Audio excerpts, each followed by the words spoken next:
আসসালামু আলাইকুম friends, welcome to my YouTube channel Taslicious kitchen.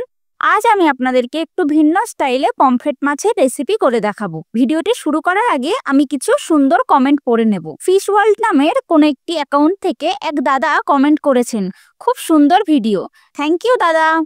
এরপর মোহাম্মদ হাসান ভাইয়া কমেন্ট করেছেন, আমি বাংলাদেশ থেকে বলছি, আপু আমি পালং শাক খেতে খুব ভালোবাসি, জেনে খুব ভালো লাগলো এবং আপনার সমর্থনের জন্য আপনাকে অনেক ধন্যবাদ ভাইয়া। এবার রেসিপিতে চলে আসি। সবার প্রথমে মাছগুলোকে ভালোভাবে বেছে ধুয়ে তাতে লবণ ও হলুদ মাখিয়ে রেখে দিতে হবে। এখানে আমি কিছু উপকরণ নিয়ে নিয়েছি, যেমন কাঁচা লঙ্কা, পেঁয়াজ, সাদা সর্ষে, কালো সর্ষে, পোস্ত, 4টি কাজু বাদাম, 3টি আমন্ড, 4 কোয়া রসুন, সামান্য কালো জিরা আর ধনিয়া পাতা। এখানে ধনিয়া পাতা, কালো জিরা এবং 2/3 পরিমাণ পেঁয়াজ আলাদা করে রেখে বাকি সব উপকরণ একসাথে পেস্ট করে নেব। এরপর মাছগুলোকে হালকা করে 2 পিঠ ভেজে নেব। মাছগুলো ভাজা শেষ হয়ে গেলে কড়াইতে তেল দিয়ে সেটা গরম হলে তার মধ্যে কালো জিরা দিয়ে দেব। এখন পেঁয়াজ ও কাঁচা লঙ্কা দিয়ে হালকা করে ভাজতে থাকব।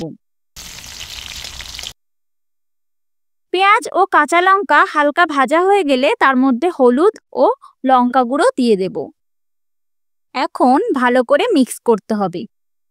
এরপর আগে যে মশলাটা আমি করে রেখেছিলাম সেই মশলাটা এর মধ্যে অ্যাড করে দিতে হবে। এখন ভালো করে পুরো মশলাটাকে কষতে হবে। এরপর মশলা ভালো করে কষানো হয়ে গেলে পরিমাণ মতো পানি যোগ করে দেব।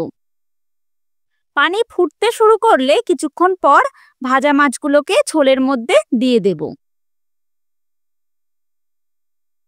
এখন পানি কমে এলে ওপর থেকে ধনিয়া পাতাগুলো দিয়ে আরো 1 মিনিট রান্না করলেই আমাদের ভিন্ন স্বাদের মজাদার পমফ্রেট মাছের রেসিপি রেডি। রেসিপিটি কেমন হয়েছে জানাতে ভুলবেন না। অবশ্যই লাইক, কমেন্ট, শেয়ার এবং সাবস্ক্রাইব করবেন। আজকের ভিডিও এখানেই শেষ। আবার দেখা হবে নতুন কোনো রেসিপি নিয়ে। ততক্ষণ পর্যন্ত সুস্থ থাকবেন এবং পরিবারের সকলের খেয়াল রাখবেন।